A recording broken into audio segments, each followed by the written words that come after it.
سب سے زیادہ حضور علیہ الصلوۃ والتسلیم کی جو شبیہ تھیں وہ حضرت سیدہ بطول زہرا کی ذات پاک ہے۔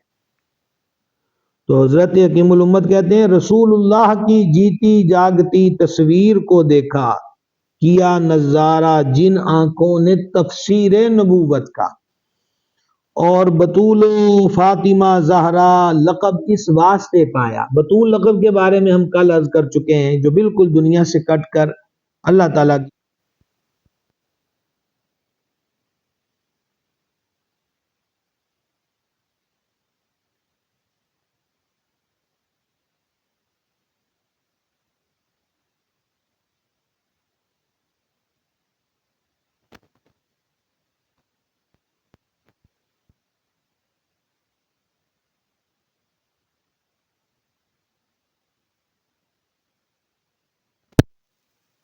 کی نگہت کا، نبی کی لاڈلی، یہ شعر بھی بڑے غور کے ساتھ سنیے گا، نبی کی لاڈلی ایک، بیوی ولی کی یہ دو، اور ماں شہیدوں کی، سبحان اللہ۔ یعنی جس جہد سے بھی سیدہ پاک کے فضائل کو دیکھیے تو سر جھک جاتا ہے ان کی عظمت کے روشن مینار کے آگے اور ان کے مقام مرتبے اور رفعت کے آگے۔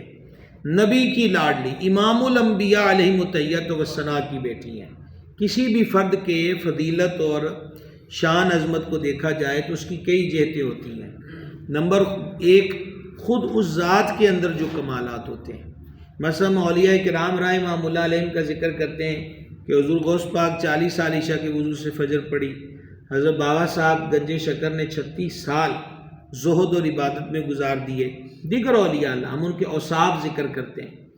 تو کبھی شان عظمت کو سمجھنے کے لیے اس ذات کے اپنے کمالات کو دیکھا جاتا ہے، اور پھر اس کے بعد ایک اور وصف، ایک اور اینگل سے شان عظمت کو دیکھا جاتا ہے، وہ یہ ہے کہ وہ شخصیت مرد یا عورت وہ کس کی اولاد میں سے ہے، اور یہ وصف بھی دیکھنے کے بعد پھر ایک اور اعتبار سے دیکھا جاتا ہے کہ اگر عورت ہے تو پھر دیکھا جاتا ہے کہ وہ کن کے نکاح میں ہے۔ تو کبھی عزت عظمت کا سبب شوہر ہوتا ہے، اور کبھی عزت عظمت کا سبب جو ہے وہ بیوی ہوتی ہے شوہر کے لیے۔ اچھا، پھر اس کے بعد یعنی ایک اپنی ذات، اور ایک اپنی ذات کے بعد دوسری چیز سے کہتے ہیں کہ فلاں، اب دیکھیں نا، ہم حضور غوث پاک رضی اللہ تعالیٰ عنہ کی والدہ ماجدہ، ان کا کوئی تذکرہ، ان کی عبادات کی تفصیل، ان کے زہد و ورع کی تفصیل ہمیں نہ بھی معلوم ہو تو یہ اتنا ہی کافی ہے کہ وہ حضور غوث پاک کی والدہ ہے۔ یہ فضیلت کوئی چھوٹی سی فضیلت ہے نہیں، بہت بڑا تعارف ہے۔ کیا شان ہے جی ان کی؟ کا غوث پاک کی والدہ ہے۔ کیا مقام ہے جی ان کا؟ داتا صاحب کی والدہ ہے۔ کیا رتبہ ہے جی ان کا؟ خواجہ غریب نواز کی والدہ ہے۔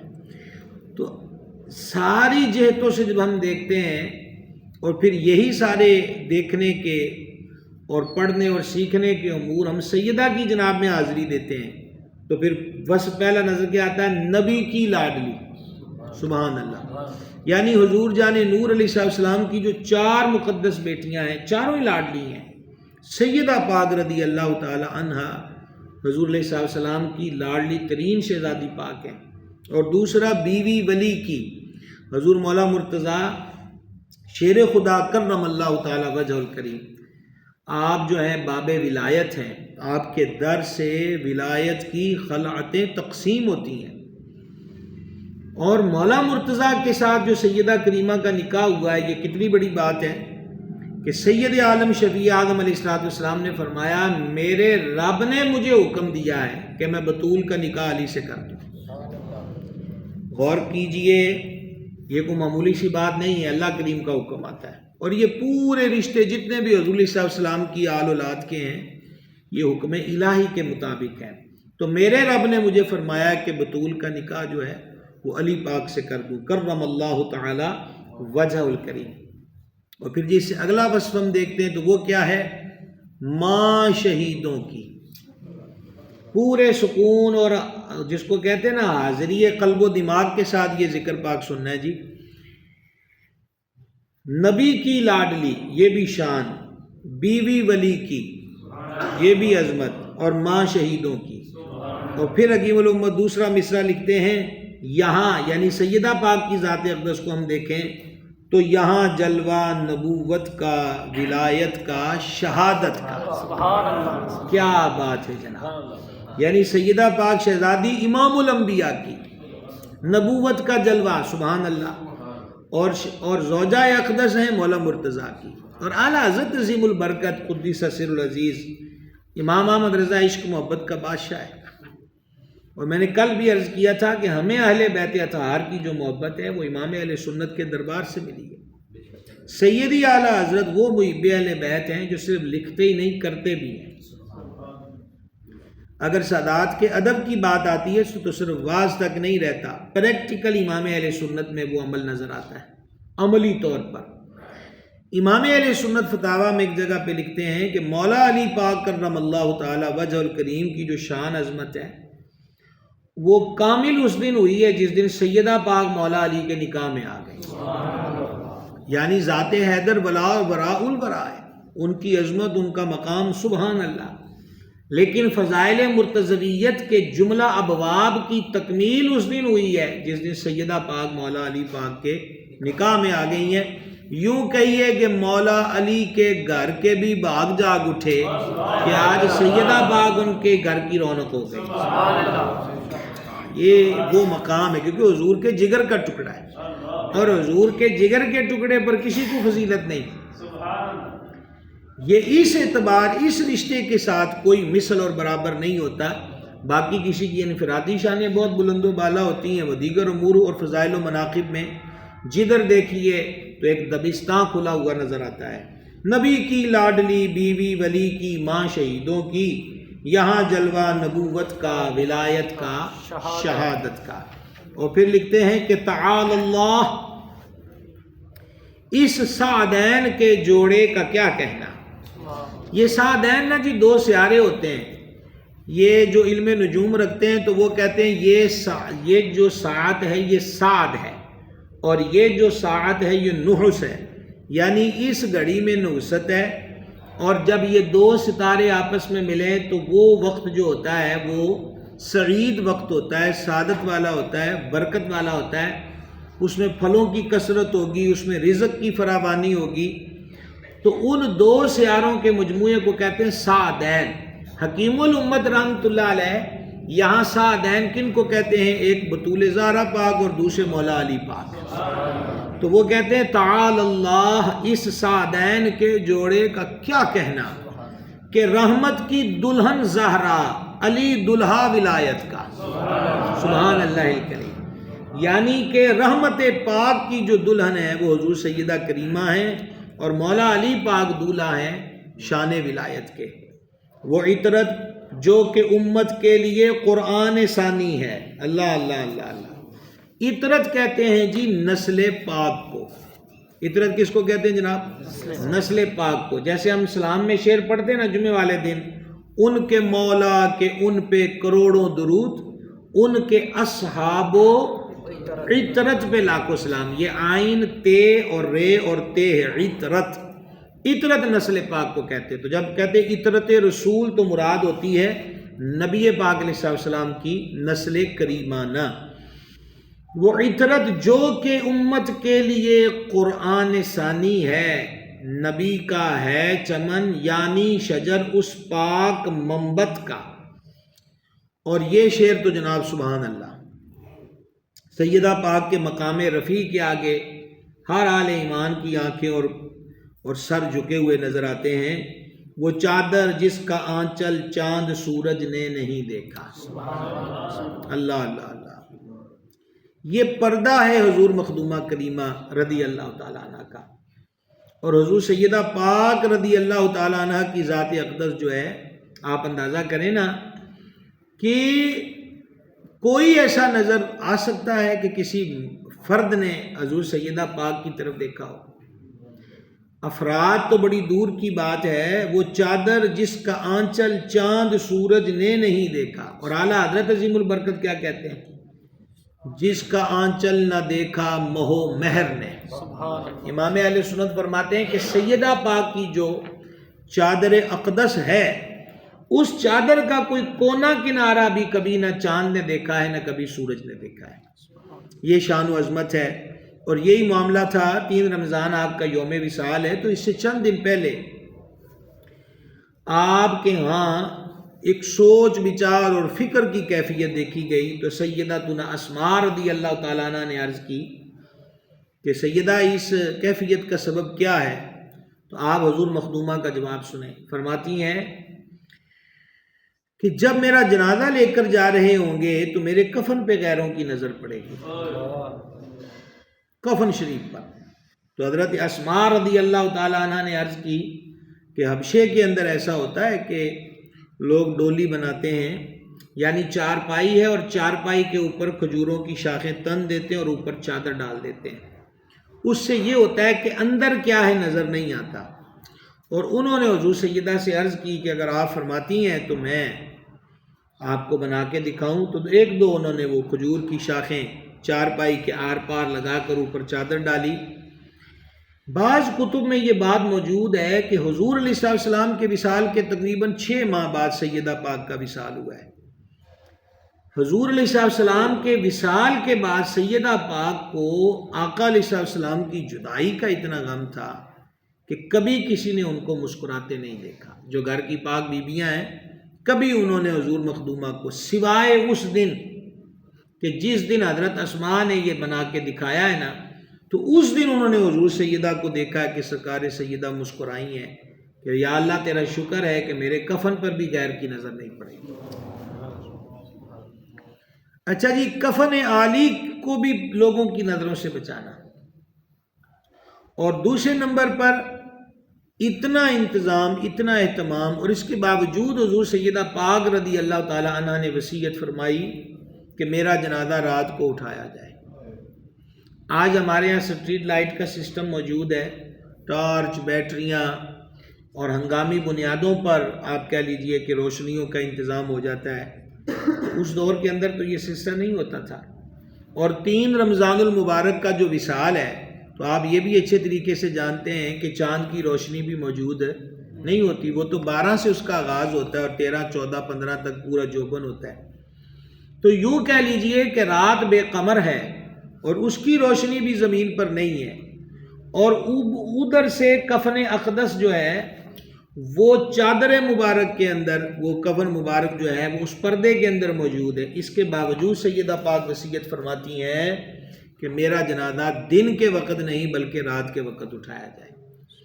اللہ ہمیں توفیق دے کہ جب ہم اپنے بچیوں کے نام کنیز فاطمہ، نور فاطمہ، غلام فاطمہ اور اس جیسے رکھتے ہیں تو ہم ان کو سیدہ پاک کی سیرت اور جو اللہ جل شانہ نے ان کو حیا کا وصف عالی مرحمت فرمایا تھا، اس کی تربیت بھی از حد ضروری ہے.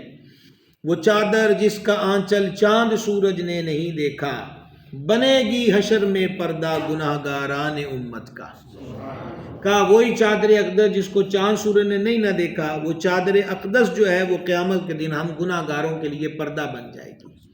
ہاں جی، اور اس پردے کا مطلب تو یہی ہوتا ہے کہ گناہ چھپ گئے. اعلیٰ حضرت نسیم البرکت رحمۃ اللہ علیہ کہتے ہیں کہ رنگے بے رنگوں کا پردہ دامن ڈھک کے چھپاتے یہ ہیں، اپنی بنی ہم آپ بگاڑے کون بنائے بناتے یہ ہیں. اور پھر حکیم الامت کا اس کلام کا مقطع ان کا تخلص تھا شاعری میں. سالک کہتے ہیں اگر سالک بھی یا رب دعوائے جنت کرے حق ہے، کہ اگر میں بھی یہ دعویٰ کروں نا کہ میں انشاءاللہ جنت میں جاؤں گا تو میرا یہ دعویٰ عبث نہیں ہے بلکہ کیا ہے جی، حق ہے. اگر سالک بھی یا رب دعوائے جنت کرے حق ہے، جو وہ زہرا کی ہے. کیا چیز ہے سیدہ زہرا کی؟ جنت. جنت کن کی ہے جناب؟ سیدہ زہرا پاک کی. اگر سالک بھی یا رب دعوائے جنت کرے حق ہے، جو وہ زہرا کی ہے، یہ بھی تو ہے خاتون جنت کا، کہ جنت حضور سیدہ پاک کی ہے اور ہم سیدہ پاک کے غلام ہیں.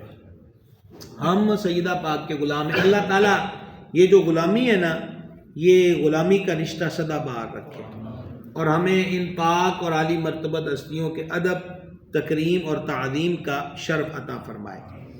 گرامی قدر رات حضور سیدہ پاک کی ایک کرامت آپ کے گوش گزار کرنا چاہتا ہوں کہ حضور جان نور علیہ السلام نے کفار کے کہنے پر کئی مرتبہ معجزات ظاہر فرمائے، کنکریوں کا کلمہ پڑھنا، درختوں کا چل کے آنا وغیرہ وغیرہ، اور پھر ان کا جو بنیادی دعویٰ تھا، ان کی ڈیمانڈ تھی، وہ یہ تھی کہ آپ چاند کے 2 ٹکڑے کریں۔ یہ معمولی سوال نہیں تھا، چاند تک رسائی، پھر ایسے آلے کا ہونا جس سے چاند ٹوٹ جائے، یہ چھوٹی سی بات نہیں ہے۔ اور حضور جان نور صلی اللہ تعالی علیہ وآلہ وسلم نے واضح طور پہ فرمایا کہ ہم چاند کے 2 ٹکڑے کر دیں گے۔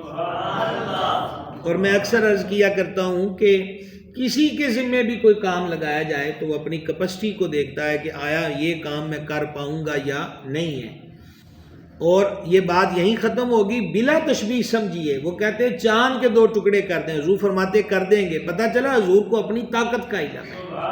اعلیٰ حضرت کہتے ہیں جس کو بارے 2 عالم کی پرواہ نہیں، بار کو ہماری پنجابی میں کہتے ہیں پار، وزن، جس کو بارے 2 عالم کی پرواہ نہیں، ایسے بازو کی قوت پہ لاکھوں سلام۔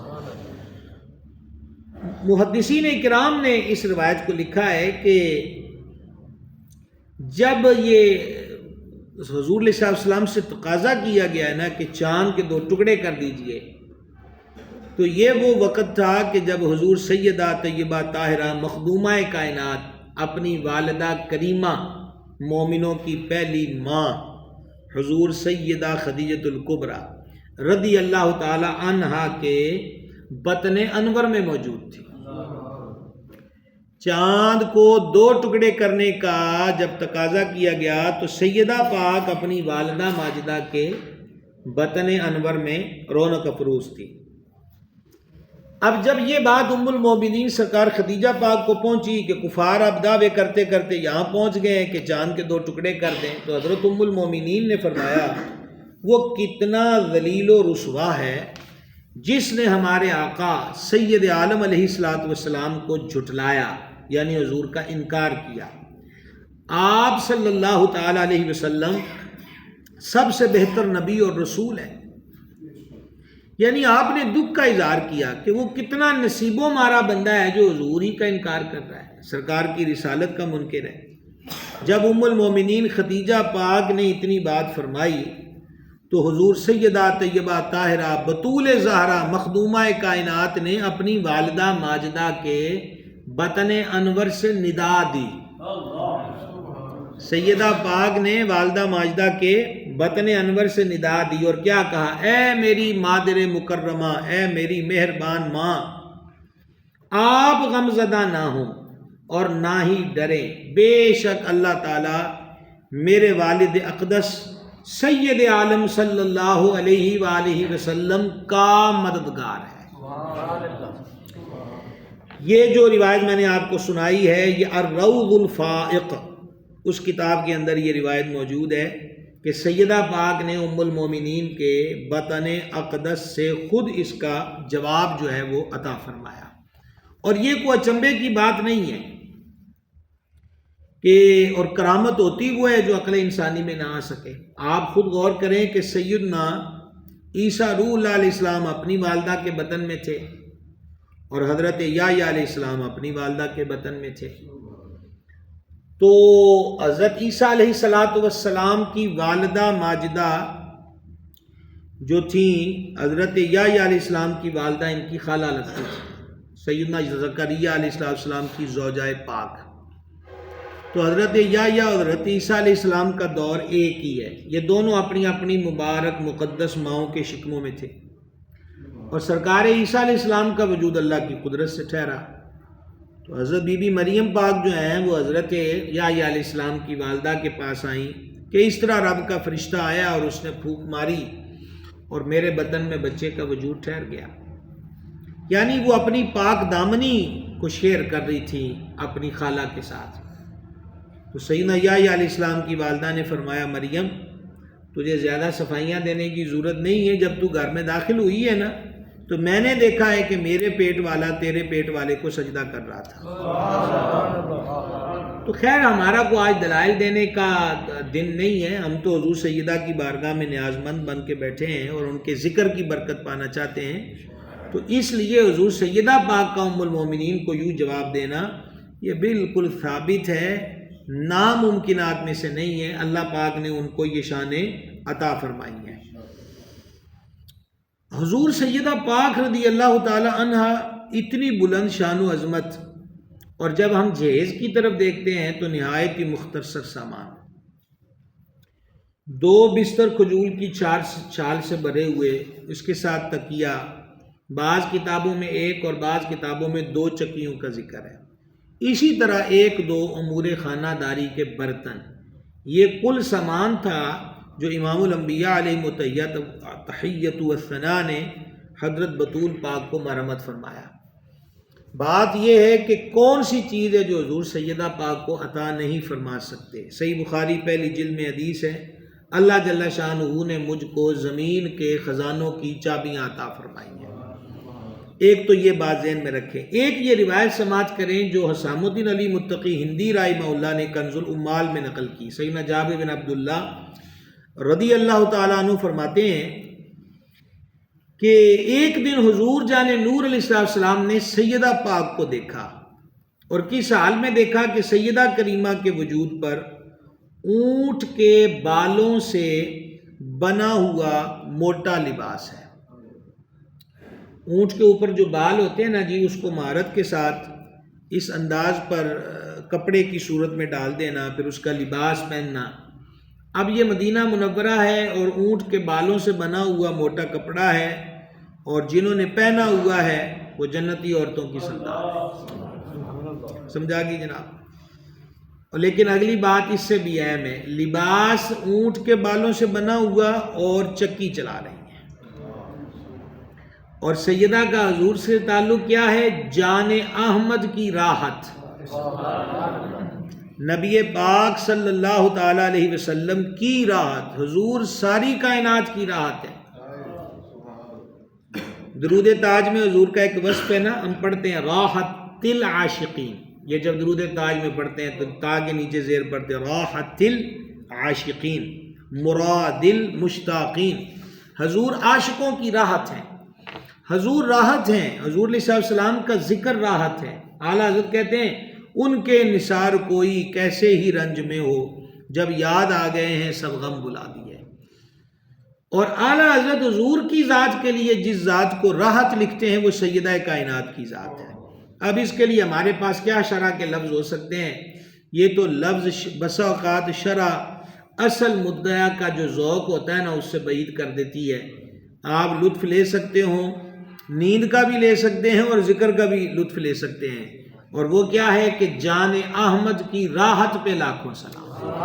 حضور علیہ السلام کی جو جان پر نور ہے نا اس کی راحت ہے بطول پاک، اونٹ کا بنا بالوں کا بنا ہوا موٹا لباس اور اوپر سے چکی چلا رہی ہیں۔ اور اگلی بات مزید دردناک ہے، یہ منظر دیکھ کر حضور کی آنکھوں سے آنسو جاری ہو گئے۔ یہ شفقت پدری ہے، یہ شفقت پدری ہے، یہ باپ کی اپنی شہزادی سے محبت ہے، اور آنکھوں سے اشک جاری ہوئے اور ساتھ ہی فرمایا بیٹی آج دنیا کی تنگی اور سختی پہ صبر کرو تاکہ کل قیامت کو جنت کی ہمیشہ رہنے والی نعمتیں حاصل ہو جائیں۔ یہ ترغیب کا شاندار طریقہ ہے۔ ہم سے بہت زیادہ غلطیاں ہوتی ہیں، اللہ تعالی ہمیں معاف فرمائے۔ ان غلطیوں میں سے یہ بھی ہے کہ ہم لاڈ پیار کے اندر جو اپنے ہی آل اولاد ہوتی ہے اس کے لیے بہت زیادہ تکلفات کے اندر مبتلا ہو جاتے ہیں، اور بسا اوقات لوگ ناجائز شاہراہ پر بھی قدم رکھ دیتے ہیں۔ ایسے موڑ پر ہمیں حضور سرور عالم صلی اللہ تعالی علیہ وآلہ وصحبہ وبارک وسلم کا یہ عمل مبارک جو ہے ہمارے پیش نظر رہنا چاہیے کہ لاڈلی شہزادی ہیں، کائنات کی ہر چیز دوڑ کر بارگاہ میں حاضر ہو جائے، لیکن اس کے باوجود نبی پاک صلی اللہ تعالی علیہ وسلم نے کیا فرمایا؟ بیٹی ان مشقتوں پہ صبر کر لو، اور پھر کیا ہوگا؟ آقا علیہ السلام نے فرمایا کہ قیامت کے دن جو ابدی اور دائمی نعمتیں ہیں وہ تمہیں حاصل ہوں گی۔ حضور سیدہ پاک طیبہ طاہرہ مخدومہ رضی اللہ تعالی عنہا کی شان و عظمت کا ظہور روز محشر آقا علیہ الصلوۃ والسلام نے ایک دن فرمایا کہ حضرت صالح علیہ السلام قیامت کے دن اپنی اونٹنی پر ہوں گے۔ سیدنا معاذ بن جبل رضی اللہ تعالیٰ نے عرض کی حضور اگر حضرت صالح اپنی اونٹنی پر ہوں گے تو پھر حضور اپنی اونٹنی پر ہوں گے؟ آقا نے فرمایا علیہ السلام نہیں، ہم تو قیامت کے دن براق پہ ہوں گے، ہماری اونٹنی پر ہماری شہزادی بطول پاک ہوں گی۔ سبحان اللہ الکریم۔ تو یہ شان اور عظمت جو ہے یہ بھی کمال ہے۔ اور میدان محشر میں سیدہ پاک کی جو رونق افروزی ہے اس کی کیفیت کیا ہوگی؟ 60,000 حوروں کا جرمٹ ہوگا۔ کتنی ہزار حوروں کا؟ بعض نے 70 کا عدد بھی بیان کیا۔ 60,000 کی تعداد، کبھی سوچیں کہ 60,000 کی جو تعداد ہے وہ ارد گرد دائرہ کیے ہوئے ہو اور بیچ میں جو شخصیت موجود ہو تو باقی جو بھی ہوں گے وہ 60,000 کے دائرے سے بار بار ہوں گے نا۔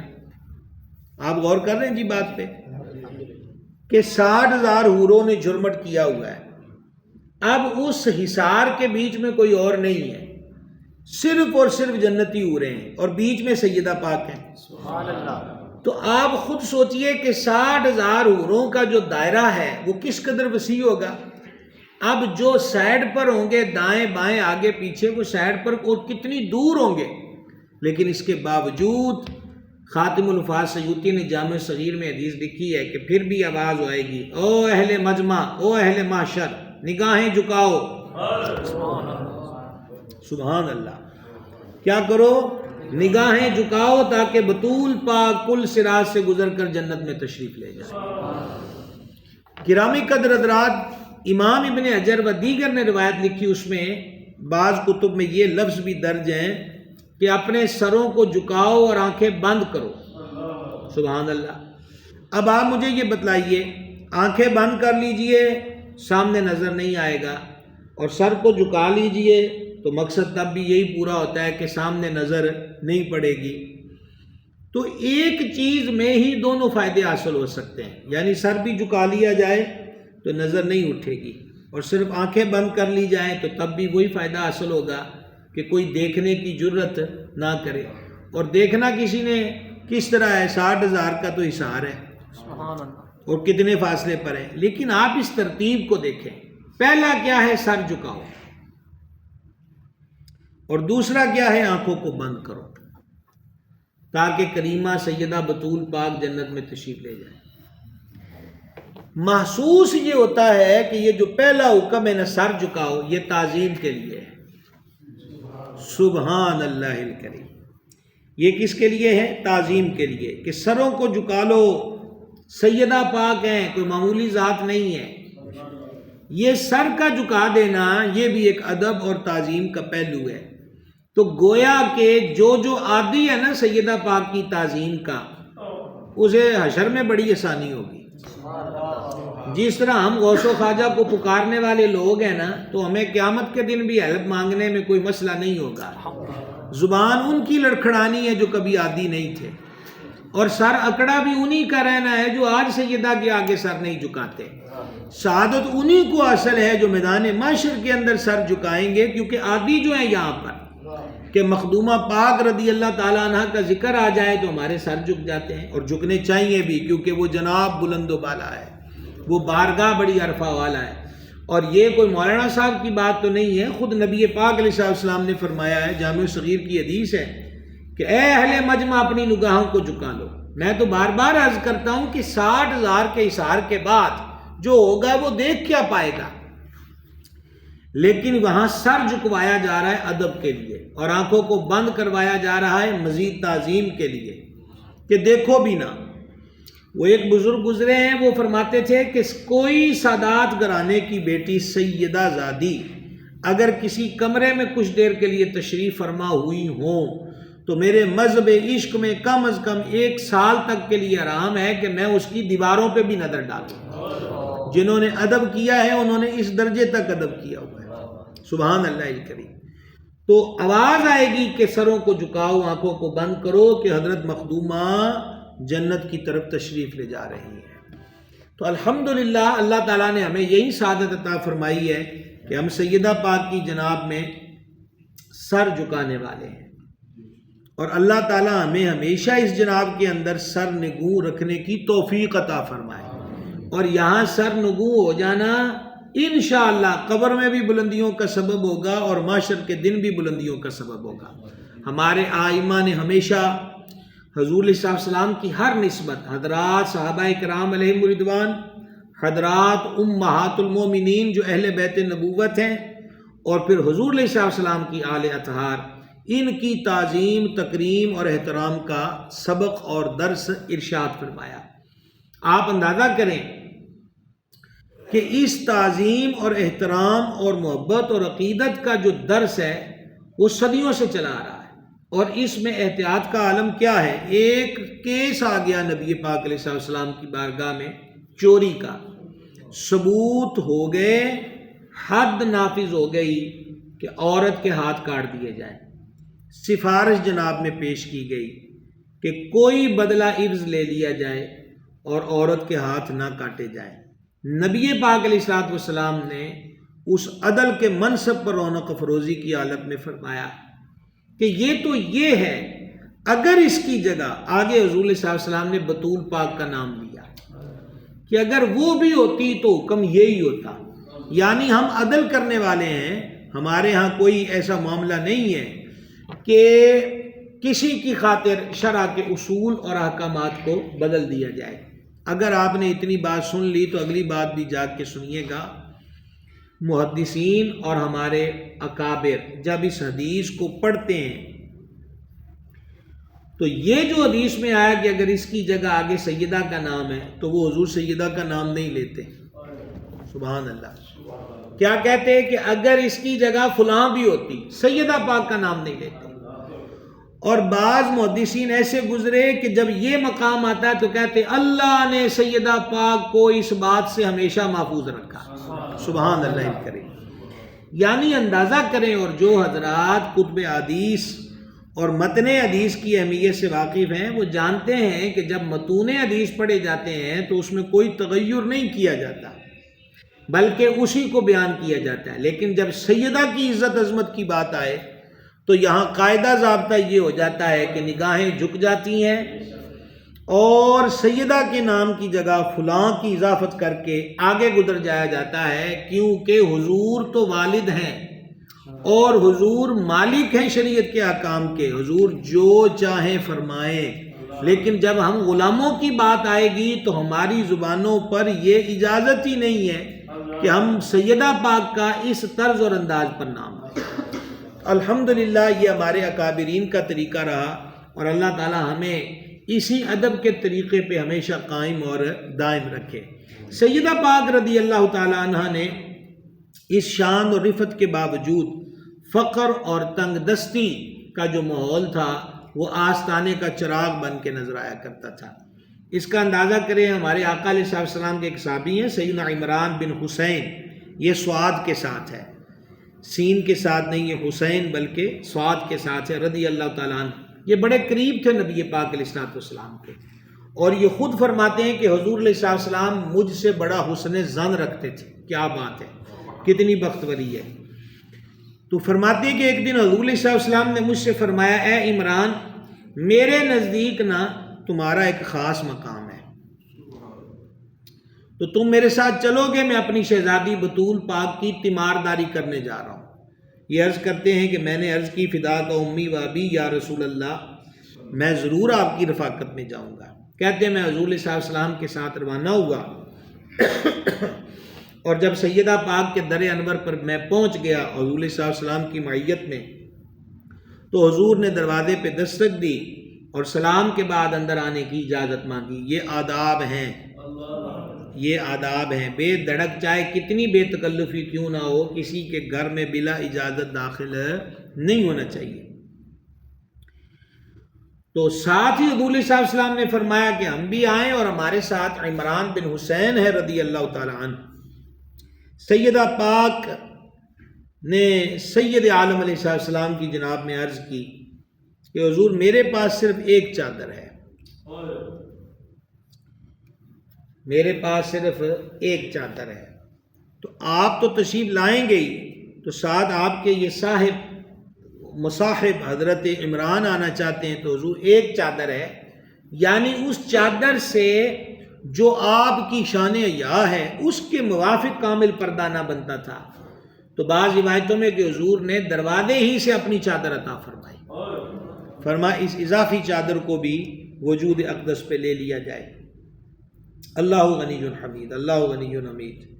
اور پھر حضور آستانے پر دونوں کو فروز ہوئے اور پھر سیدہ پاک سے ان کے حال احوال معلوم کیے، تو مالکہ دار السلام حضرت مخدومہ کائنات صلی اللہ تعالی علی ابیہ وعلیہ وبارک وسلم نے عرض کی حضور دو چیزیں گھر میں اس وقت موجود ہیں، ایک مرض اور دوسرا فاقہ، یعنی کہ ایسی گھر میں کوئی چیز موجود نہیں ہے کہ جس کو کھا کر بھوک مٹائی جا سکے، شہزادی پاک ہے۔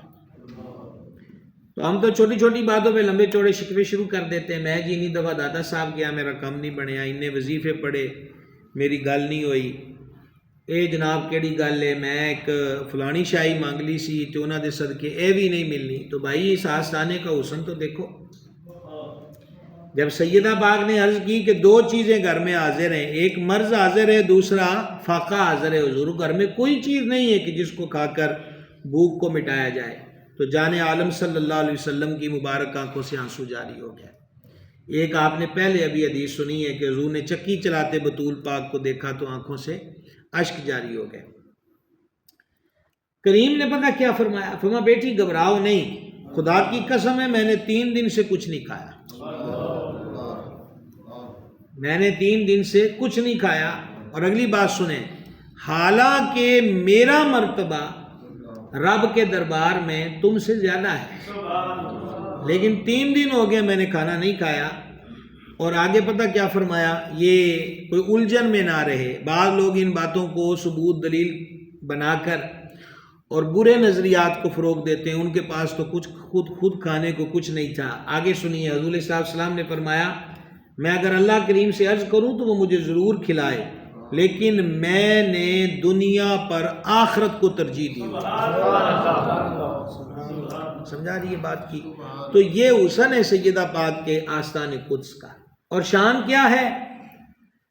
شان یہ ہے کہ حضور علیہ السلام کی دعوت کر دی جائے اور گھر میں کچھ نہ، اور سیدہ خالی ہنڈیا چولہے پہ چڑھا کے سجدے میں آ جائیں تو جنت کا کھانا آ جاتا ہے۔ یہ مقام مرتبہ ہے۔ تو اس کو کہتے ہیں فقر اختیاری، یعنی انہوں نے اس چیز کو خود اختیار کیا ہوتا ہے۔ حضور سیدہ پاک کی شان عظمت کا باب وسیع ہے، اس کا ایک عظیم، اور وہی آج کا ہم آخری کلام کے طور پر گوش گزار کرتے ہیں، وہ ہے مباہلہ میں حضور سیدہ پاک کا رونق افروز ہونا۔ نجران کے عیسائی آئے تھے، تو کہ ان کا عقیدہ یہ تھا کہ حضرت عیسیٰ علیہ السلام اللہ کے بیٹے ہیں، تو انہوں نے پہلے تو حضور علیہ السلام سے مناظرہ کیا، آقا علیہ السلام نے ان کو دلائل دیے اللہ رب العزت کے ایک ہونے کے، اور یہ کہ لم یلد ولم یولد، نہ اللہ پاک کسی کی اولاد سے ہے اور نہ اللہ کریم کی آگے کوئی اولاد ہے، وہ کفوا احد ہے۔ تو دلائل کے اندر وہ آگے عاجز۔ تو مناظرے کے بعد اگلا سٹیپ ہوتا ہے مباہلہ۔ مباہلہ یہ ہوتا ہے کہ دونوں فریق ایک جگہ پہ جمع ہو کر سیدھا رب کے دربار میں کہتے ہیں کہ جو جھوٹا ہو اس نظریے میں، اس عقیدے میں، تو اس پر اللہ کی لعنت ہو۔ اس کو کہتے ہیں جی بد دعا کرنا۔ اور پھر یہ ہوتا ہے کہ 3 دن یا اس کے آس پاس، اس کے اندر جو بندہ اس نظریے میں غلط ہوتا ہے نا، اس پر اللہ کا عذاب آ جاتا ہے۔ اس کو کہتے ہیں مباہلہ۔ اور یہ ہمارے یہاں حاضر اور سوشل میڈیا کے ذریعے دیکھنے والے حضرات سے گزارش ہے، ہر بندے کو مباہلے کی اجازت بھی نہیں ہے۔ یہ جس کا دل چاہتا ہے جی وہ کہہ دے جی کہ آگ کے بامبڑ لگائیں اور میں یہ کروں گا، اور پھر وہ دن آئے اور بندہ ہی نہ ملے کہ بندہ کدھر ہے۔ تو ہر کسی کو مباہلے کی اجازت نہیں ہے۔ یوں کہہ لیجئے کہ ہم جیسے لوگوں میں مباہلے کی اجازت کے عنصر میں سب سے بنیادی چیز یہ ہے کہ اپنا بھی تو کوئی یقین ہوئے۔ کیا سمجھ آئی؟ حضرت صوفی علامہ عنایت اللہ صاحب رحمۃ اللہ علیہ، ان کا مناظرہ ہو گیا تھا غوث پاک سے مدد کے معاملے میں۔ تو وہ جب دلائل دیے تو فریق مخالف نہ مانا، تو آپ نے فرمایا کتابیں بند کرو، میرا اتنے فٹ بلندی کا مینار ہے، میں غوث پاک کا نام لے کر چھلانگ لگاؤں۔ وہ ویسے ہی عاشق صادق تھے غوث پاک سرکار کے، تو کہا تم جو مرضی نام لے کے چھلانگ لگا دینا۔ جب 2-3 دن باقی ہوئے تو حضرت صوفی صاحب علیہ رحمت نے اپنے ایک محب کو، خادم کو بھیجا حضرت امیر ملت پیر سید جماعت علی شاہ صاحب رحمۃ اللہ علیہ کی خدمت میں کہ سید بادشاہ ہیں، ان سے دعا کروائی جائے کہ وقت قریب آ گیا ہے اور عقیدہ آقا علیہ سنت و جماعت کے تحفظ کا معاملہ ہے۔ تو جب اس بندے نے حضرت سے جا کے یہ معاملہ ڈسکس کیا نا، تو پیر سید جماعت علی شاہ صاحب کی آنکھوں میں آنسو آ گئے، اور آپ نے فرمایا کہ عنایت اللہ کو کہنا کہ غوث پاک دا نام تے بڑا وڈا ہے، تو جماعت علی شاہ دا نام لے کے چال۔ تو مسئلہ یہ کہ خود بھی تو بندے کا یقین ہو۔ اب ہمارے حضرت صاحب سرکار رحمۃ اللہ علیہ یہ تفسیر البیان سے ایمان کے 5 قلعے بیان کرتے تھے، اور ایک قلعہ ہے یقین۔ تو آپ فرماتے تھے یقین کا مطلب یہ ہے کہ بندے کو یقین ہو کہ ہم اہل سنت ہیں اور یہ عقیدہ حق ہے۔ اب اگر کوئی بندہ تذبذب کی دنیا میں گھومتا رہے، چونکہ چنانچہ اگرچہ مگرچہ دیکھیں گے سنیں گے، اس بیچارے غریب نے کیا کرنا ہے؟ کچھ بھی نہیں۔ تو چلیں واپس پلٹتے ہیں، بات آگی موبائلے پر۔ اب کل نکلنا ہے جی، آج ڈسکس ہو گیا ہے کہ کل کھلے میدان میں ہم نکلیں گے۔ اس کو اللہ تعالیٰ نے قرآن پاک میں تفصیل سے بیان فرمایا ہے کہ ہم اپنی جانیں لے آتے ہیں، تم اپنی جانیں لے آؤ، ٹھیک ہے، اور ہم اپنی عورتوں کو لے آتے، تم اپنی عورتوں کو لے آؤ۔ تو اگلا دن جب ہوا تو نصارہ کے بڑے بڑے پادری، ان کے ہاں بھی جو بزرگ کہلاتے ہیں روحانیت میں، ان کے نزدیک جو روحانیت ہے، تو وہ بڑے بڑے اپنے مذہبی لباسوں میں اور پورا وہ اپنے مذہب دین کے مطابق پورے ذکر فکر کرتے ہوئے وہ بھی آئے، اور ادھر جان عالم علیہ السلام نے فرمایا کہ بطول پاک کو فرمایا کہ تم بھی تیار رہو، حسنین پاک کو بھی لے کے جانا ہے، علی پاک بھی جائیں گے۔ تو یہاں پر بھی دیکھیں کم ظرفی کا عالم ہوتا ہے، تو کہتے دیکھیں حضور علیہ السلام کی اور بیٹیاں بھی ہوتی تو وہ مباحلے میں شریک نہ ہوتی۔ تو جب یہ مباحلہ ہوا ہے، باقی تینوں شہزادیوں کے وصال ہو چکے تھے، وہ سب اپنی اپنی قبور شریفہ میں تھیں، تو لہذا اس غلط فہمی کو بھی فروغ نہ دیا جائے۔ خیر، یہ روایت کا بڑا حسین حصہ ہے کہ حضور علیہ السلام نے حسنین پاک کو اٹھایا ہوا تھا، سبحان اللہ، یعنی کہ حضور کی گود میں ایک طرف سرکار امام حسن پاک ہیں اور دوسری طرف امام حسین پاک ہیں، اور حضور کے پیچھے سیدہ پاک ہے، اور سیدہ پاک کے پیچھے مولا علی پاک ہے۔ اس کو بھی اہل معرفت کہتے ہیں کہ یہ بھی ایک پردے کی کیفیت تھی، یہ بھی ایک پردے کی کیفیت تھی۔ تو اب آپ اندازہ کریں کہ اب دعا کس نے کرنی ہے؟ حضور علیہ السلام نے۔ تو حضور کی دعاؤں کا عالم کیا ہے؟ اعلیٰ حضرت کہتے ہیں اجابت کا جوڑا عنایت کا صحرا، دلہن بن کے نکلی دعائے محمد، اجابت نے جھک کر گلے سے لگایا بڑی ناز سے جب دعائے محمد، خدا کی رضا چاہتے ہیں دو عالم اور خدا چاہتا ہے رضائے محمد صلی اللہ علیہ وسلم۔ تو جن کے صدقہ و طفیل دعائیں قبول ہوتی ہیں تو انہوں نے دعا فرمانی ہے، ہم اس کو بد دعا نہیں کہتے۔ ہمارے یہاں غلط طریقہ چلا ہوا ہے کہ نبی نے بد دعا کی، نبی کی دعا بد نہیں ہوتی، یوں کہیں کہ کافروں کے نقصان کے لیے دعا فرمائی، اس کو کہتے ہیں دعائے ضرر، نقصان کی دعا، یا ان کے خلاف دعا کی، بد دعا نہیں کہنا چاہیے۔ تو اب ان کا سب سے بڑا جو روحانی پیشوا تھا اسقف اس کو کہتے ہیں، تو وہ بھی آگے آگے اور اس کے پیچھے پورے اپنے مذہبی لباس میں یہ، اور ادھر نورانی قافلہ یہ، سبحان اللہ۔ اب یہ جملے دل کے کان سے سنیں کہ سید عالم علیہ السلام تشریف لے جا رہے ہیں، حسنین پاک گود میں ہیں، مخدومہ کریمہ پیچھے ہیں، علی پاک ان کے پیچھے ہیں۔ تو حضور شہزادوں سے بھی فرماتے ہیں اور بطول پاک سے بھی فرماتے ہیں کہ حسن جب ہم دعا کریں تو تم آمین کہنا۔ واہ واہ جی واہ، کیا بات ہے جناب، قدر والے جانتے ہیں قدر و شان اہل بیت۔ حسین جب ہم دعا کریں تم آمین کہنا، شہزادی پاک سے فرماتے ہیں آمین کہنا، حضور کی دعا سبحان اللہ۔ لیکن ساتھ ساتھ آقا علیہ السلام یہ فرما رہے ہیں کہ ان کی آمین کی بھی بڑی پاور ہے۔ تو وہ جب ان کے لارڈ پادری نے، بڑے مذہبی رہنما نے اس قافلے میں نور برستے دیکھا، تو اس نے ہنگامی میٹنگ کال کر لی، ان کو قریب کر کے کہا ان سے مباہلہ کرو گے کہ زمین سے آسمان تک جن کے ارد گرد نور ہی نور نظر آ رہا ہے؟ یہ ایک غیر مسلم کی سوچ ہے، نظر ہے۔ زمین سے آسمان تک اس قافلے کو اعلی نور نے اپنے جلو میں لیا ہوا، ان سے کرو گے؟ کہ خدا کا واسطہ ہے، معافی مانگ کر صلح کر لو۔ میں یہ دیکھ رہا ہوں کہ اگر انہوں نے تمہارے خلاف دعا کر دی، اور وہ جو سعد نورانی قافلہ ہے نا، تیری نسل پاک میں ہے بچہ بچہ نور کا، تو ہے عین نور، تیرا سب گھرانہ نور، تو تمہارا رہنا کچھ بھی نہیں ہے، تم زمین میں دھنس جاؤ گے، تمہاری شکلیں مسخ کر دی جائیں گی۔ اور جب کریم جلوہ گر ہوئے تو وہی بات ہوئی، انہوں نے کہا جی ہمیں معاف کریں، ہم آپ سے مباہلہ نہیں کریں گے۔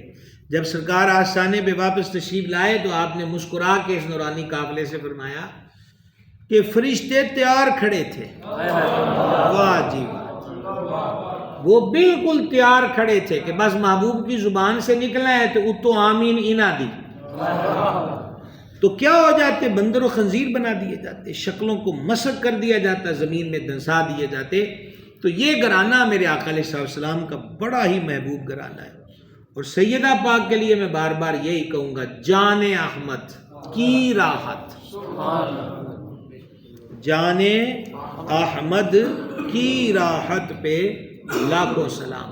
اللہ تعالیٰ حضور سیدہ پاک رضی اللہ تعالی عنہا کے ذکر رفیع کی برکت ہم سب کو عطا کرے، حضور مخدومہ کی غلامی میں ہمیشہ رکھے، حضور علیہ السلام کی ہر نسبت کا حیا اور ادب عطا فرمائے۔ دیکھیں بہت سارے احباب آپ موجود ہیں جو سل کے طریقت میں بھی وابستہ ہیں، تو ایک ہی گزارش ہے آپ حاضرین اور دیگر ناظرین و سامعین سے کہ جب ان پاک ذاتوں کا معاملہ آ جائے تو کبھی عقل کے گھوڑے نہ دوڑانا، ایک بات ہے۔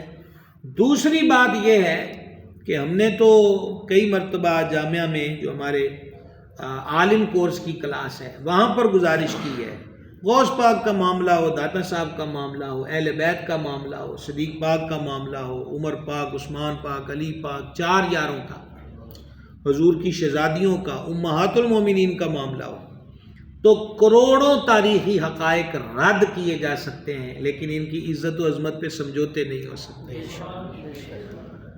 اعلیٰ حضرت رحمۃ اللہ علیہ نے لکھا ہے کہ حدیث میں ہے کہ محبت جو ہوتی ہے وہ بندے کو اندھا اور بہرا کر دیتی ہے۔ ان ذاتوں کو کبھی عقل کی تکڑیوں میں مت تولیے گا، اپنی سمجھ کا قصور، فہم کا قصور جان کے بس نیوی پالن، حشر والے دن بھی تو نیوی پانی ہے نا، کیا خیال ہے؟ تو جے اتھے نیوی پہ گئی تو حشر والے دن ٹورا بھی لگ جان گیا، عزت و عظمت بھی مل جائے گی اور مقام اور مرتبہ بھی مل جائے گا۔ تو ہمیشہ ادب، ادب پلس ادب پلس ادب، ادب کے بغیر اور کوئی چیز نہیں ہے، اور بے ادبی کا وبال پیڑھی اور نسلوں تک رہتا ہے۔ جس بدبخت نے احد کے میدان میں ہمارے کریم علیہ السلام کے پتھر بڑھایا، مارا، اور حضور کے دانت مبارک کی کنی شہید ہوئی، تو امام احمد قسطلانی نے لکھا ہے مواہب کے اندر کہ اس کی نسل میں جو بچہ پیدا ہوتا تھا اس کے منہ میں دانت نہیں ہوتے تھے، اور اس کے منہ سے گندی بو آتی تھی، گویا وہ دانتوں کا گرنا اور منہ کا تعفن بتاتا تھا کہ کسی بے ادب کی اولاد ہے۔ اور جب بے ادبی کا وبال نسلوں میں رہتا ہے تو سوچئے ادبوں کی بہار کتنی نسلوں میں رہے گی۔ سمجھ گئے نا؟ سیدی اعلیٰ حضرت رحمۃ اللہ علیہ ایک مسئلہ سمجھاتے سمجھاتے لکھتے ہیں کہ جس گھر میں مرد صالح، مومن، متقی، پرہیزگار ہو، اس کے فیض برکت کی بہار کم از کم 70-80 سال تک رہتی ہے۔ اس لیے عرض یہ ہے کہ ہم بھی باادب رہیں تاکہ ہماری نسلیں باادب رہیں، نسل در نسل باادب رہیں۔ بے ادبی تباہی، بربادی، بے رونقی، بے سکونی، بے قرار، اضطراب، نقصان اور رب کے عذاب کو دعوت دینے والا عمل ہے۔ اور ادب، سبحان اللہ، ادب دونوں جہانوں میں بادشاہیاں دیتا ہے۔ آپ اولیاء اللہ کے ملفوظات دیکھیں، وہ کہتے دو ہی چیزیں جو بندے کو عروج پہ لے جاتی ہیں، ایک خدمت، دوسرا ادب۔ اور میاں صاحب کیا فرمایا؟ بے ادبہ مقصود نہ حاصل تے نہ درگاہ ٹوئی۔ اور سیدہ پاک کی شان و عظمت کو آپ دیکھیں تو تو آپ جس بھی بڑے آستانے سے جڑے ہوں، مطلب نقشبندی ہیں، سہروردی ہیں، قادری ہیں، چشتی ہیں، نظامی صابری ہیں، یعنی بنیادی 4 سلاسل اور اس کی ذیلی شاخوں سے آپ کا تعلق ہے، تو آپ جدھر بھی دیکھیں گے باہر سیدہ پاک کے گھر کی داتا صاحب بادشاہ ہیں، مرکز اولیاء ہے، اور اولاد سیدہ پاک کی ہے۔ اور دور کیا جانا ہے، محکمہ ولایت میں جس ہستی کے پاس ولایت کے محکمے کی بادشاہی ہے، حضور غوث اعظم کی ذات پاک، وہ سیدہ پاک کی اولاد پاک ہے۔ اور اعلیٰ حضرت کہتے ہیں ابن زہرا کو مبارک ہو عروس قدرت۔ کیا مطلب ہے ابن زہرا؟ زہرا پاک کے بیٹے کو مبارک ہو عروس قدرت۔ یہ شادی کو کہتے ہیں نا، جشن، خوشی، شادی، عروس کا لفظ بولتے ہیں۔ قدرت محکمہ ولایت میں سرکار غوث پاک کو جو طاقت اور قوت اور اختیار اور شان اور پاور دی گئی ہے نا، تو وہ جو پاور ملنے کا دن ہے، کہتے ہیں نا جی آج جی مٹھائی بننی ہونا کی ہونا کہ آج میں نے نوکری مل گئی ہے، تو نوکری ملنے کا دن خوشی کا دن ہوتا ہے۔ تو جس دن محبوب سبحانی کو محکمہ ولایت کی شاہی ملی ہے اور گردن اولیاء پہ قدم رکھا ہے، تو وہ کیا دن ہے؟ یوم عروس قدرت، طاقت اور شان اور اختیار۔ تو ابن زہرا کو مبارک ہو عروس قدرت۔ اب رب نے شان دی ہے اور محبوب سبحانی کو ملی ہے جو ابن زہرا ہے، بطول پاک کی نسل پاک ہے، تو کہا جی تم مبارکیاں دینے والے بیچ میں سے کدھر کود پڑے؟ تو انہوں نے کہا پتہ سانو بھی ایک ساڑی وجہ تو ٹور بنی ہے، لیکن مبارکیوں کو تو اپنی خیرات سے غرض ہوتی ہے کہ کوئی ہم پہ بھی کوئی نچاور ہو جائے۔ تو پھر کیا ہوا؟ ابن زہرا کو مبارک ہو عروس قدرت، قادری پائیں تصدق میرے دولہا تیرا۔ اے محکمہ ولایت کی مسند نشین دولہا، آج آپ کو محکمہ ولایت میں طاقت، پاور، شان، عزت، عظمت کی آپ کی شادی ہے، خوشی کا دن ہے۔ تو شادی اور خوشی کے دن دولہا اور دولہا کے قرب والے کمیوں اور خیراتیوں پر بھی نچھاور کرتے ہیں، تو ہم قادری کمی ہیں آپ کی چوکھٹ کے، لہذا مہربانی کیجئے اور دولہا کی نچھاور سے ہمیں بھی مستفید فرمایا جائے۔ ابن زہرا کو مبارک ہو عروس قدرت، قادری پائیں تصدق میرے دولہا تیرا۔ دادا صاحب بطول پاک کی نسل کریم، خواجہ غریب نواز سیدہ پاک کا شہزادہ، حضرت خواجہ نظام الدین اولیاء سیدہ پاک کا شہزادہ، حضرت صابر پاک۔ آپ جہاں جہاں بھی دیکھیں بس وہی بات ہے جو کل بھی ذکر ہوئی ہے کہ ہر ایک کا سلسلہ باپ سے چلتا ہے، ہماری نسل کریم کا سلسلہ بطول پاک سے چلتا ہے۔ تو یہ ساری کی ساری نسل پاک حضور سیدہ کریمہ کی غوثیت، ابدالیت، قطب، جتنے جتنے ولایت کے محکمے ہیں وہ سیدہ پاک کی اولاد اور آگے اولاد کے خادموں کے پاس ہیں، اور جو آخری غوث الاعظم ہوں گے یہ عہدہ ہے وہ حضرت امام مہدی کے پاس ہوگا، اور امام مہدی بھی سیدہ پاک کی اولاد پاک ہے۔ اللہ تعالیٰ یہ نسبت سلامت رکھے۔ تو آج بس جی کیا کیا جائے، مطلب کوئی سوال وغیرہ آگے ہیں؟ 2 سوالوں خطبوں کے درمیان وقفہ کیوں ہوتا ہے؟ تو ایک تو لفظ کیوں محبت والوں کا تو بنتا ہی کہیں نہیں ہے، ان کو تو یہی غرض ہوتی ہے کہ مالکوں نے ایسا کیا ہے بس۔ تو ویسے یہ صحیح بخاری کے اندر حدیث شریف ہے کہ حضور سید العالمین علیہ السلام دونوں خطبوں کے درمیان نشست فرماتے تھے، حضور بیٹھا کرتے تھے۔ تو لہذا ہمارے آقا علیہ الصلوۃ والسلام کی یہ سنت مبارک ہے، اور اتنا جواب ہی انشاءاللہ